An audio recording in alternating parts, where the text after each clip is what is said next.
So first, I want to thank everyone for making time out of their busy day to be here for what we consider to be an important meeting to talk about some options we have for transportation.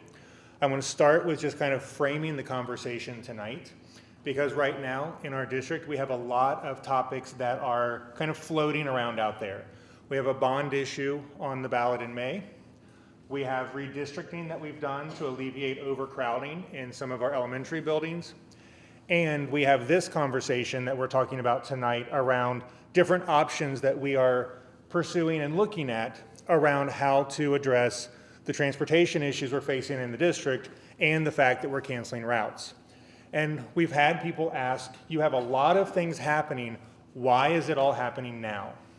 And one of the things that we want to really stress is that these conversations are happening, and they're happening now in order to be open, transparent, and proactive.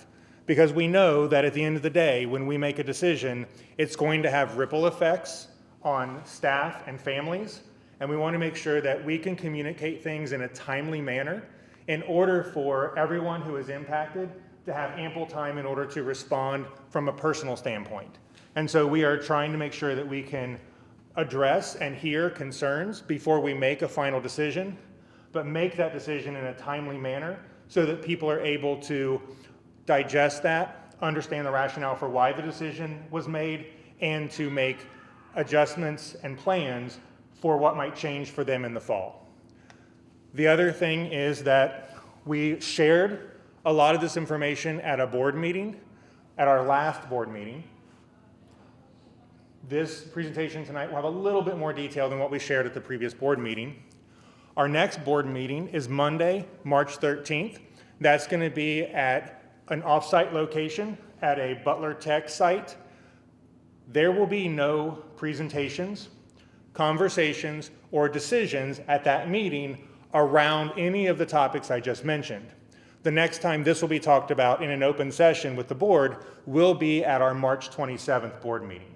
So we just want to make sure everyone is clear that even though we're off-site our next board meeting, none of this is going to be addressed at that meeting. It is literally an annual event that we do where the board goes off-site to a Butler Tech site and location so they can get a tour of some of the places that our students off-site are attending. So there will be no action items or discussion around any of these topics on March 13th. So we just want to be very clear with kind of the parameters for tonight and our steps moving forward. With that, I want to jump right into our topic tonight, which is about what we are trying to address from a transportation standpoint. For the previous 2 years, we have been canceling routes. So we have been really looking at short-term, intermediate, and long-term strategies to try to mitigate the number of routes we are having to cancel. So canceling routes impacts a lot of people. So our families are impacted because those cancellations are happening. They're having to figure out a different way to get their child to school. We have students who are missing school. We have drivers who are driving routes that they're not familiar with, picking up kids that they're not familiar with, that they don't have an established relationship with, which makes it much more difficult for them. And we have staff members in the building who are trying to address student absences, keeping kids caught up when they miss because of a missed bus. And a lot of our strategies that our transportation department uses to split buses causes kids to ride different buses than they normally ride, which means at dismissal, our staff is taking some extra time to make sure the right kids are getting on the right bus because it's not their normal bus. So canceling routes has ripple effects across our entire system, whether it is a student experience, parent experience, or staff member experience. Some of the things we've been trying to do in a short-term strategy is simply to fully staff our transportation department and have enough drivers and subs so that we don't have to cancel routes. In order to address the national staffing shortage that is there in a lot of positions, but specifically around transportation, we have been doing hiring events. We've been posting, we've been recruiting. Our HR team has actually gone to some of the CDL classes as they graduate CDL drivers and try to grab them right from the stage into our candidate pool. We have had on-site hiring events. We've gone off-site. We've actually, through some previous flexibility with some of our federal COVID relief dollars, have done hiring bonuses. So we have attempted in a lot of different ways to fill that vacancy pipeline. We have also, in doing that, have tried to generate subs. Because one of the issues that happens is when you have people calling off, you have to have people to backfill those positions to run those routes. And when you don't, that's when you're canceling, you're splitting routes and putting kids on bus 35, now on 62 and 58. And so there's a lot of logistics behind the scene that are happening to minimize the number of routes that are canceled, but it's causing other ripple effects in our system. The other thing that our transportation department has been really working on is efficiency. Are there ways to maximize the ridership on all of our buses, to minimize the number of routes we have to run, with therefore reducing the number of drivers we need to efficiently run our system? So from last year to the fall of this year, we actually asked our families to elect transportation. If you qualify for it, let us know if you're going to put your child on the bus. That way we are routing for the students who are going to utilize the service that they qualify for versus routing every child who qualifies who may or may not ride the bus. Just by implementing that strategy, we were able to reduce 3 routes from last year to the beginning of this year. Multiple times throughout the year, our drivers do a count week and they take attendance on their routes and turn that into the office to really monitor the ridership of each route.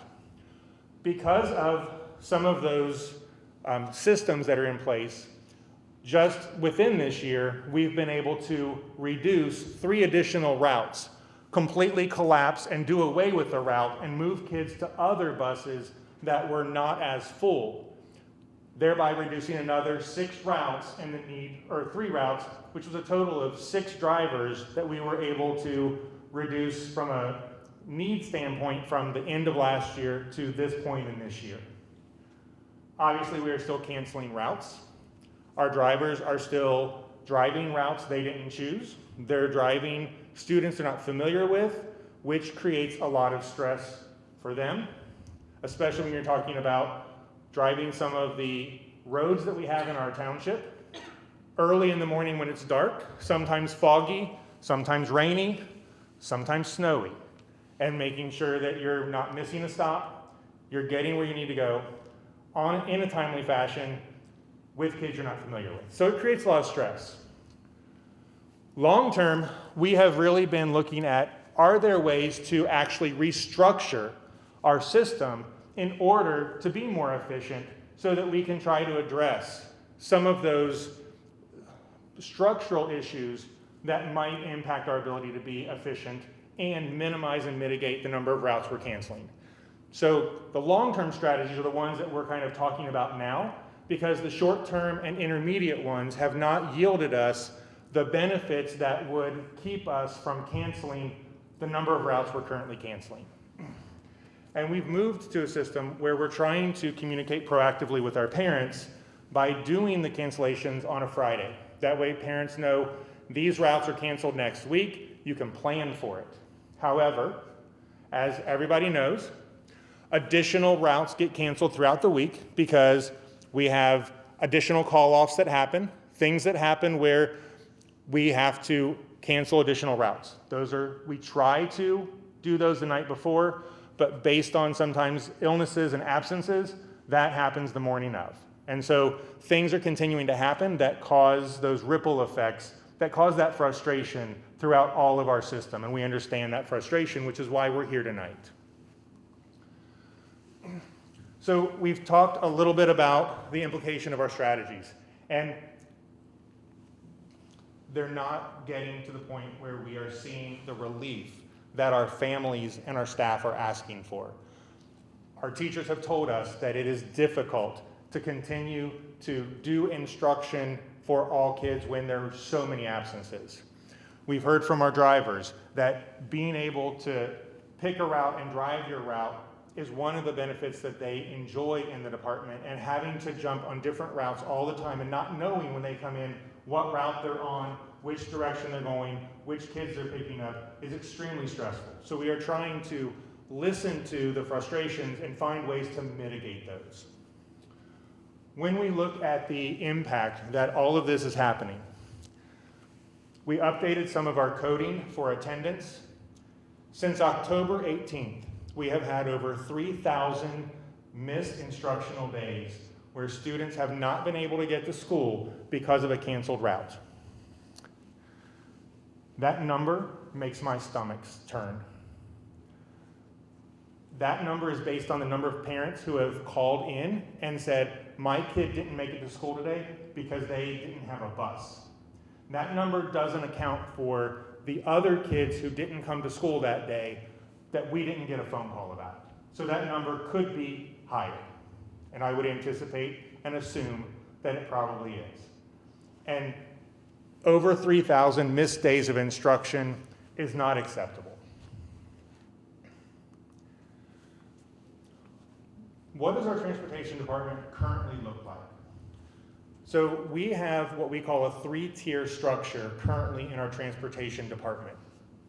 That 3-tier structure means that all of our drivers drive 3 morning routes, and then they drive 3 afternoon routes. That requires us to have about 66 drivers, and based on the length of the route, some of our drivers drive 4 to 4.5 hours per day. Some of our drivers drive 6 or more hours a day, depending on how long their route is. And so we currently have a policy that we transport students who are 1 mile away from their home school or school of assignment. So 1 mile out, we transport beyond that. And that's the way the crow flies, from the front door of our building to the front door of your home. That's where we currently are structured. One thing that is unique for us as a district is this Ohio Revised Code section that requires school districts to transport charter and non-public students. So with that, we have 6 non-public and or charter schools in our district that we are required by law to provide transportation to for our students. Those 6 sites actually account for about 35 routes in our transportation department. When I talked about those 3 tiers, the non-public and charter schools account for almost an entire tier of transportation all by themselves. The other thing that the law prescribes is that those schools tell us their start and end times. We don't have any flexibility to tell them, we need you to move to a different time. What the law says is that we are allowed to drop their children off 30 minutes earlier than they tell us they want them, or we can pick them up 30 minutes later than their end time. In our tiered structure system, that gives us flexibility within a tier, but that doesn't allow us to move them to a later tier.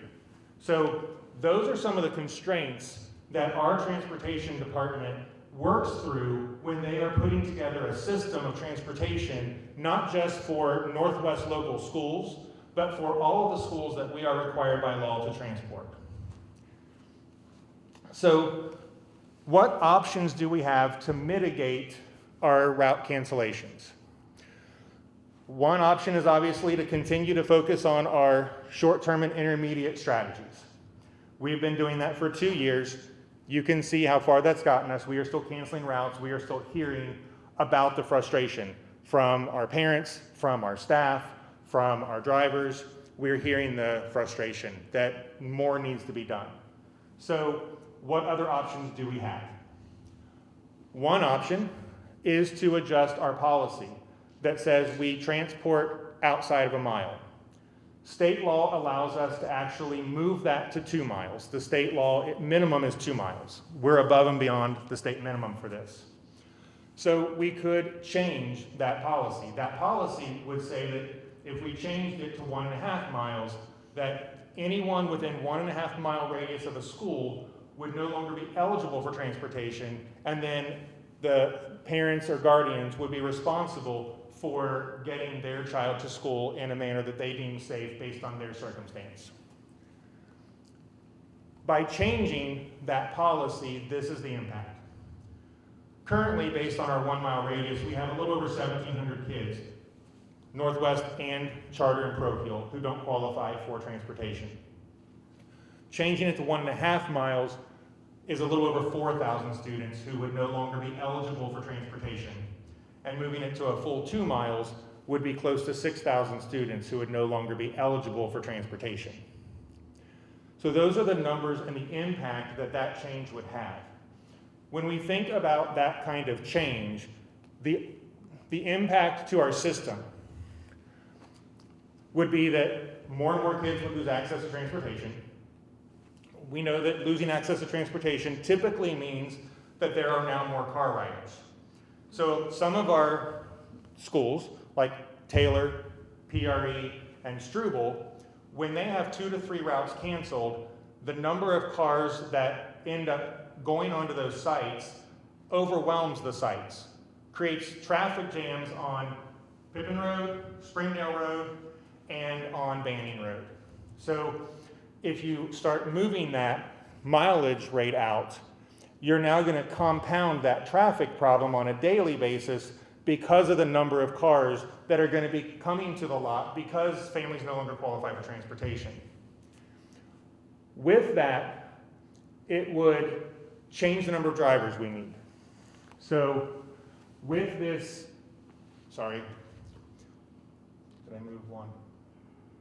With moving our mile radius, we would not need as many drivers because we wouldn't be transporting as many kids. However, we would still have the same system, the same structure, which would say that some drivers are still getting 4 to 4.5 hours a day, some are getting 6 to 7. And we know from our drivers that sometimes when they leave, they're leaving to go to a place where they're going to get more hours.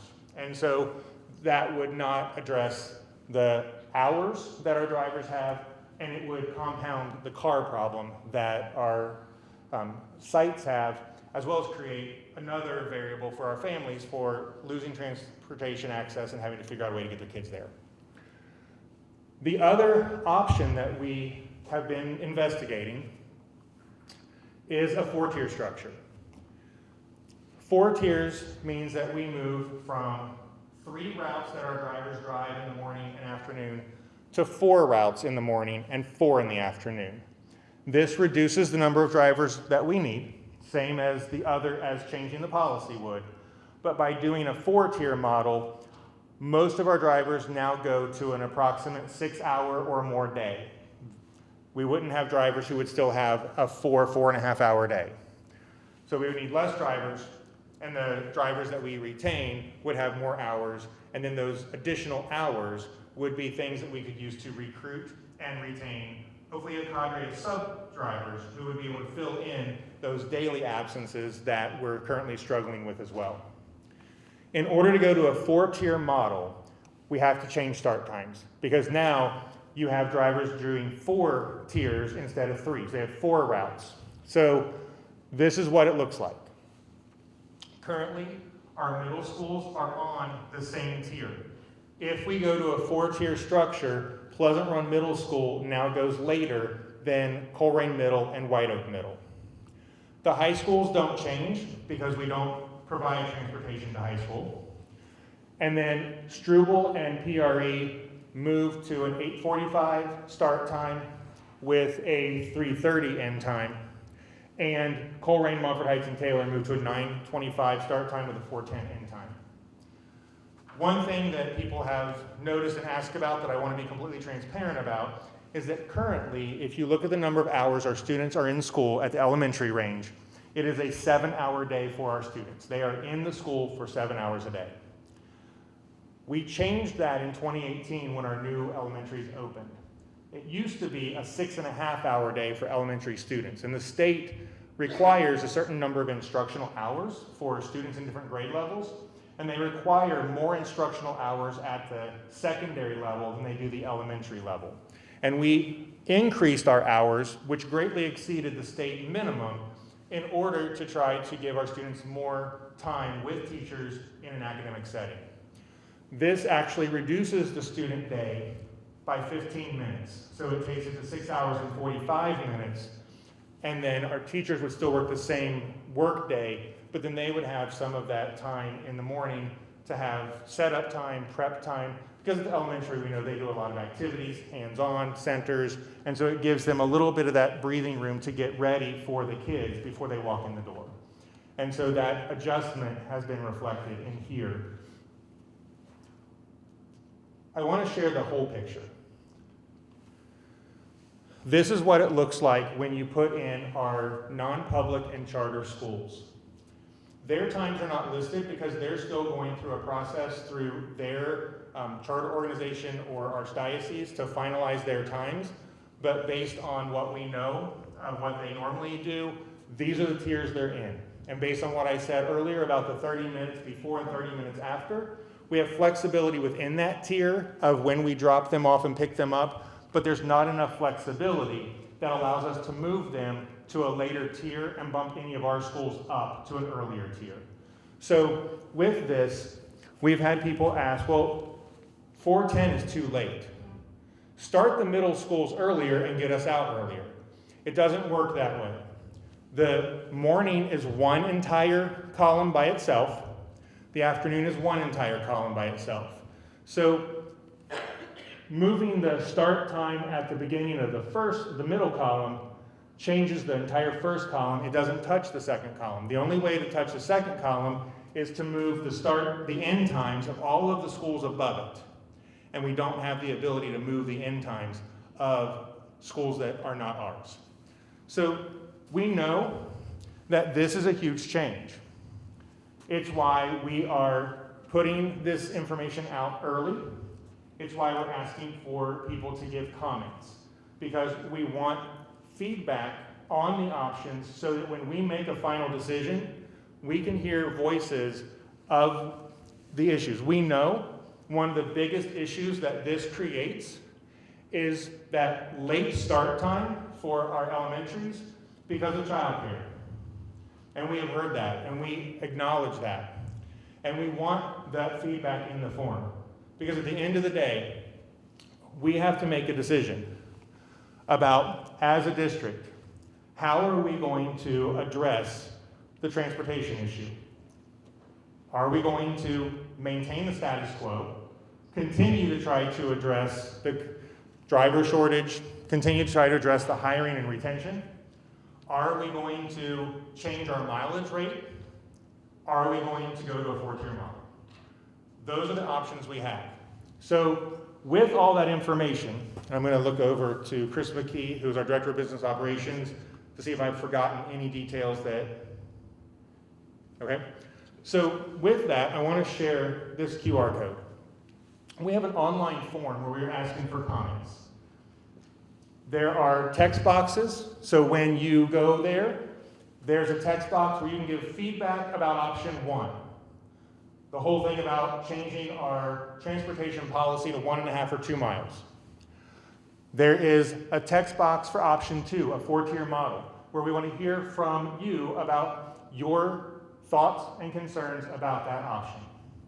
We want all comments put in that form, because our operations team will read all of those before we make a final decision. Tonight, I want to be able to answer questions that you need answered before you fill out the form so that you can put your comments in there. We want to hear from you, but I don't trust myself to remember every comment that's said tonight and represent your comments to the entire operations team. So I'm going to ask that if you have comments about the options, you put those in the form. If you have questions about the options, we are more than willing to answer those tonight so you have the information in order to make your comments.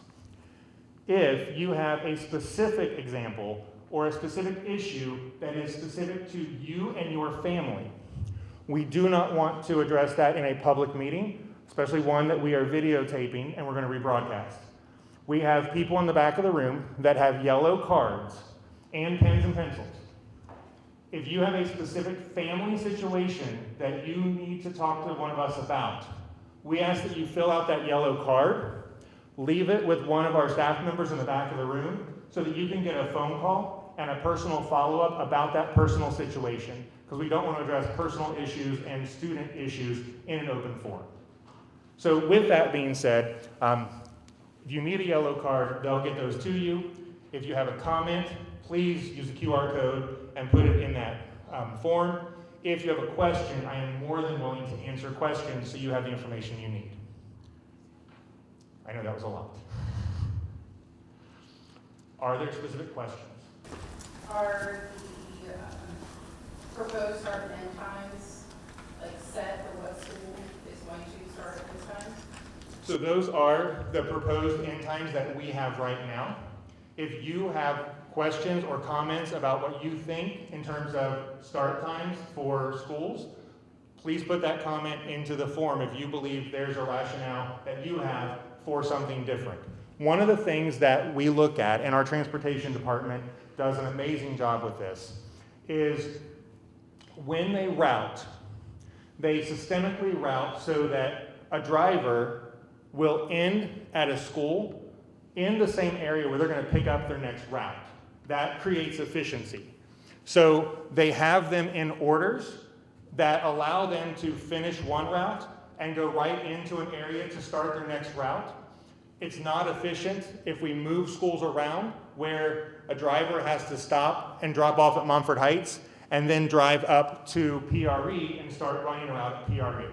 So our transportation supervisors really work hard to make sure that those are layered in a way that creates those efficiencies. So you can put comments in there. If we put out an option, we'll explain why they're in the order they are. How far is the middle school from here? Like 1.9 miles. Yeah, 1.5 miles. So is 5 minutes going to make a traffic issue? So our traffic issue is between PRE, PRM. So our Pippin Road congestion that we find is during the dismissal between Northwest High School, PRE, and PRM. Have you looked at any specific data as to how many kids leave early from the already late start schools? And if you're going to extend that time, is that going to create more early dismissal learning loss on that end versus the other end? Off the top of my head, I do not have the data on early dismissals. All right. But you can put that comment in the form so we can continue to look at that. Have we looked into extending the availability for WISE kids?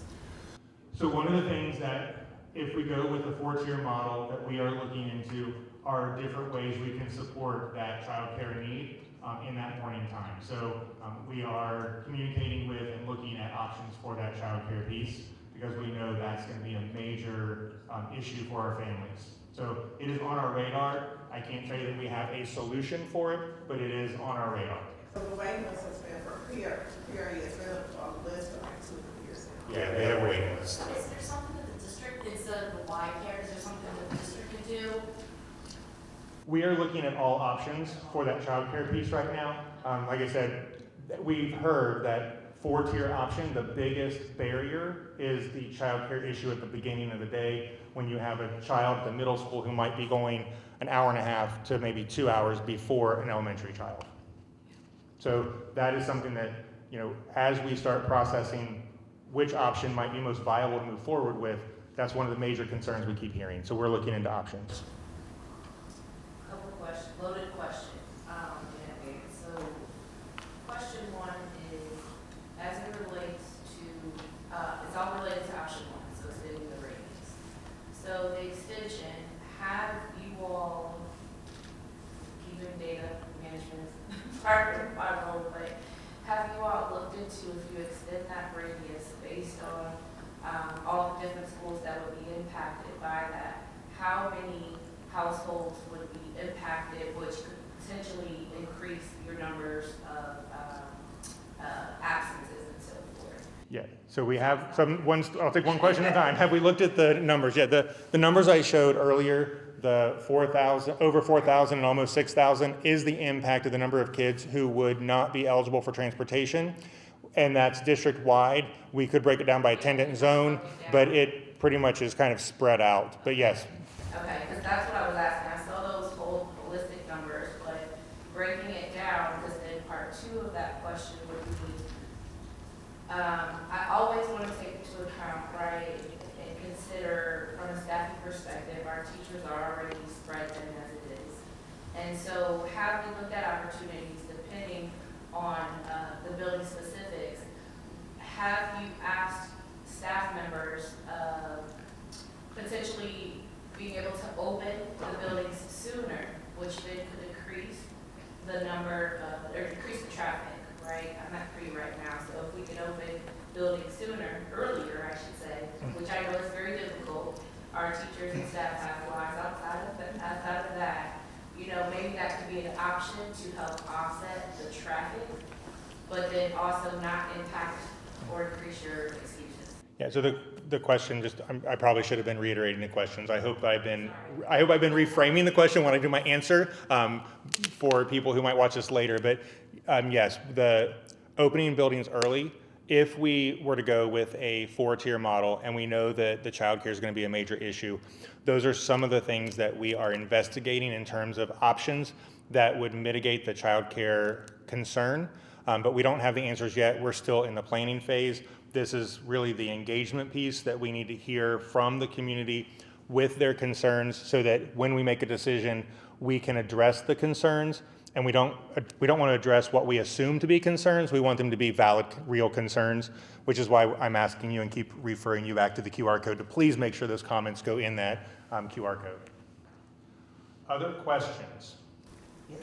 So if we go to the 4-tier, are you guaranteed that we have buses, or is there still a chance that we still will not have buses?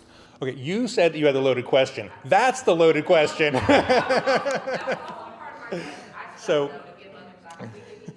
So there is no guarantee that any option is going to completely eliminate routes. We are trying to make sure we can move forward with strategies that will mitigate, but we can never say we're going to guarantee that this is going to completely eliminate our need to cancel routes. It could reduce, it could go to intermittent cancellations, but based on the national staffing shortages, we've heard from Lieutenant Governor Husted, we've heard from the Department of Labor that our current workforce has the baby boomers exiting the workforce at a very high rate. And the generations that are backfilling that vacancy do not have the numbers that the baby boomers did. So it's creating a vacuum in the workforce. We also know that from a labor standpoint, the transportation industry is taking a disproportionate hit than some of the other sectors. We also know that currently nationwide there are about 10 million open jobs, and the data shows that there are about 2 million applicants. So we are in an inverse situation. We are trying to mitigate the factors that we have control over, but I cannot guarantee that any of our strategies are going to completely eliminate the problem. And I would never, I would never say that. We're doing things that we think will mitigate and make it better. We hope that it would get to an intermittent point. This is kind of a comment, but a question too. So I know just at Taylor, we have about 5 assistants who are in the special needs, work with special needs kids. And they also have jobs outside of the building because they don't make enough money to make ends meet. They are going to have to choose if Taylor goes to a later start school to quit their job here at Taylor and go full-time daycare to. So we are working hard because the question is, with moving to late start times, it's going to impact some of our staff and the things that if they go to a 4:10 end time versus a 3:50, it might impact the next job they might have if they have 2 jobs. We are trying to do this engagement early, like I said at the beginning of the presentation, to be as transparent as possible about all of our options, and then make a decision in a timely manner so that if people do have negative impacts based on that decision, they have time to mitigate those. And we would hope that if it's a situation where an employee needs an earlier start time, we might be able to, through our staffing process, they can watch for vacancies and openings and look for another position in the district. We are trying to be as proactive as possible to give people time to manage the different things that are going to come up based on the decision. And that's why we're doing this now. We've had people ask why now when you've got so many other things going on. It's in the air of transparency and timeliness and being proactive and responsive to the needs of our staff and our families. So I can just go based on the neighborhood that I live in. I know for a fact that in my neighborhood, I see 5 buses every morning drive up and down my street. Have you thought about combining those 5 buses into one to So- free up 4 other buses to go to other routes? So our transportation department does attendance on buses, and they monitor that so that they can collapse routes. That's how we went from what we were last year to being down 6 routes. Sometimes there are buses that aren't completely full because kids are not riding that day, or if they are doing a large geographic area, there's not enough kids, so the bus might be less full. So our transportation department monitors that and does the best job they can to try to collapse routes that are not full to minimize the number of routes we have. So that is an ongoing process that our transportation department does.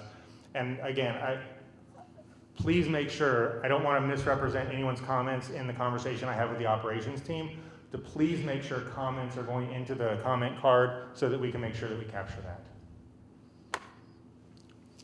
Any other questions? On option 2, I think it estimated 56 drivers would be needed with that change. How many drivers do we have now? We need about 66 drivers. It changes periodically. We currently have about 60 drivers, so that would give us about what we need. We always have transition over the summer with retirements, so it would give us a starting point, but we also are trying to build that sub-pool. That's one of the issues we have, is trying to make sure that we have enough subs to be able to cover our vacancies. Can I ask another question?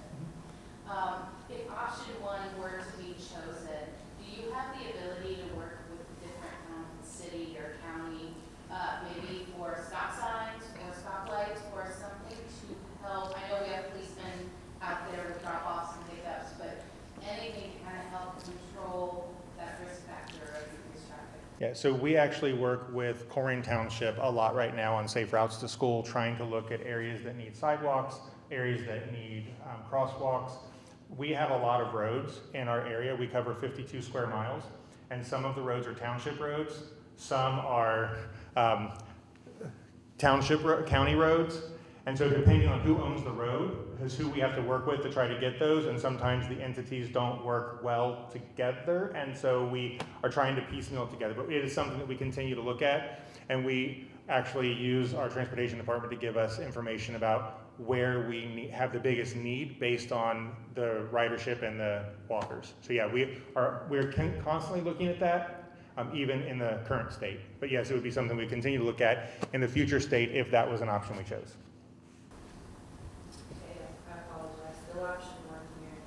So, have you all looked at potentially, there's something called carpool to school, there's other carpooling type of things out there, programs out there. Has that been an option? So related to option 1, extending that radius, because I think that's the lesser of the two, my personal opinion, lesser of the two evils. Has that been something you all have looked into, to maybe get a, poll on that and understanding those that would become impacted? So if we went to a different option and there were parents who were looking into carpooling, that is something that would be facilitated more outside of the district. We would partner with that, but that is something that parents could look into, yes. Okay, I was just curious, because I know there's some out there, some districts, right, that have things like that are set up. So we would look in, like with option 2 and childcare, we would look into option 1 and some of those parts we could partner with. Yes. This is the only way you can comment is online. Do you have, No, we have paper, pencil. We have an online comment. If we have comment cards in the back, if you would like to put your comment on there, we'll take that and incorporate it as well. Or you can just email me and I'll add it in myself. So yes, if you don't want to use the QR code, use the comment card, and then we'll just put on there you don't need to call back, otherwise I'll be calling you. Is it either go from a mile to a mile and a half to 2 miles? Option 1 would be a change in the policy around the transportation radius. We've quoted 1, 1.5, and 2. It could be anything in between 1 and 2. We use 1, 1.5, and 2 as round numbers that we could look at just to get a number of an impact table. And then option 2 is a 1.5 mile radius, but 4 tiers. Option 2 stays at a 1 mile radius with a 4-tier model. Sorry for that confusion. This is, I'm sorry, go ahead. Another question? Yes. Are any of the school zones changing? So like Northwest, maybe some of those kids are gonna end up at Coleraine? So the question was about, are the school zones changing? We have 2 different processes happening. We have a redistricting process that we just announced last week that changed the zones for some of our elementary schools. Middle school and high school did not change. That was to alleviate overcrowding in some of our buildings. This one, and what we're talking about tonight, is to address the transportation issue with canceling routes. The redistricting of students into other attendance zones has been taken into account for the numbers I shared tonight.